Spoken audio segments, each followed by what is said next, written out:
আসসালামু আলাইকুম। মাউন্ট টাইমসে স্বাগতম। আজ রবিবার 24শে নভেম্বর 2024 পত্রিকার বিশেষ বিশেষ খবর নিয়ে আমি মামুন চৌধুরী আছি। সর্বপ্রথম ইত্তেফাক মেইন হেডিং করছে শিক্ষার্থীদের পরিকল্পিতভাবে বিতর্কিত করার চেষ্টা করছে উপদেষ্টা নাহিদ। এরপর আছে নয়া দিগন্ত মেইন হেডিং করছেন চট্টগ্রাম ছাত্র আন্দোলনে গুলি সেই তৌহিদ গ্রেফতার। এরপর আছে মানব জমিন মেইন হেডিং করছে জনসম্পৃক্ত কর্মসূচি বাড়াচ্ছে সতর্ক বিএনপি। এরপর আছে জায়দিনের মেইন হেডিং হলো ময়নাতদন্ত ছাড়াই 3 শিক্ষার্থীর লাশ হস্তান্তর। এরপর আছে সমকালের মেইন হেডিং সেমিনারে বিশিষ্টজন, বিদ্যুৎ গ্যাস সংকটে বিপর্যয় শিল্প খাত।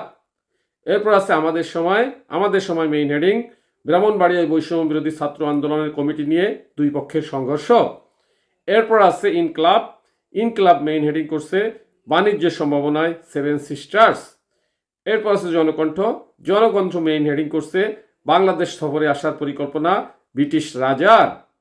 এরপর আছে ভোরের কাগজের মেইন হেডিং বঙ্গবাজারে পরিকল্পিত অগ্নিসংযোগের অভিযোগে তাপস আফজল সহ 30 জনের নামে মামলা।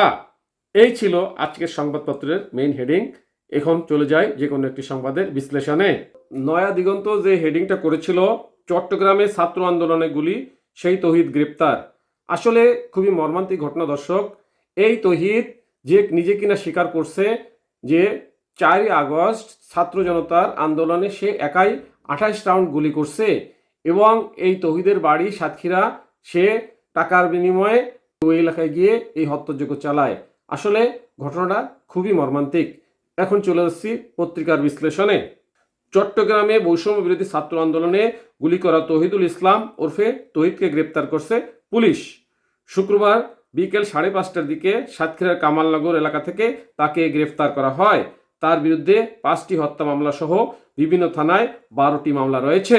শনিবার 23শে নভেম্বর এক প্রেস ব্রিফিংয়ে এসব তথ্য জানান সিএমপির উপ পুলিশ কমিশনার মোহাম্মদ রইস উদ্দিন।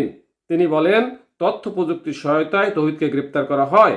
গত 4 আগস্ট চাঁদগড়ের বিভিন্ন এলাকায় আগ্নেয়াস্ত্র নিয়ে ছাত্র জনতার আন্দোলনে নির্বিচারে গুলি করার কথা স্বীকার করেছেন তৌহিদ।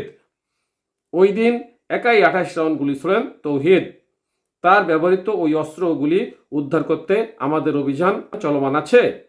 তিনি আরও বলেন, তৌহিদ একজন পেশাদার সন্ত্রাসী ও ছিনতাইকারী। তার বিরুদ্ধে বিভিন্ন থানায় 12টি মামলা রয়েছে।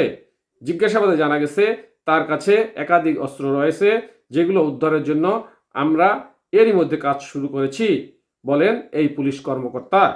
এদিকে গ্রেপ্তার তৌহিদুল ইসলাম জানেন, চাঁদগাঁও এলাকার সাবেক সিটি কর্পোরেশন কাউন্সিলর এশরাবুল হক এশরালের নির্দেশে ও টাকার বিনিময়ে তিনি ছাত্র জনতার উপর গুলিবর্ষণ করেছেন। ব্যাপারটা খুবই দুঃখজনক। সাথে থাকার জন্য ধন্যবাদ। আসসালামু আলাইকুম।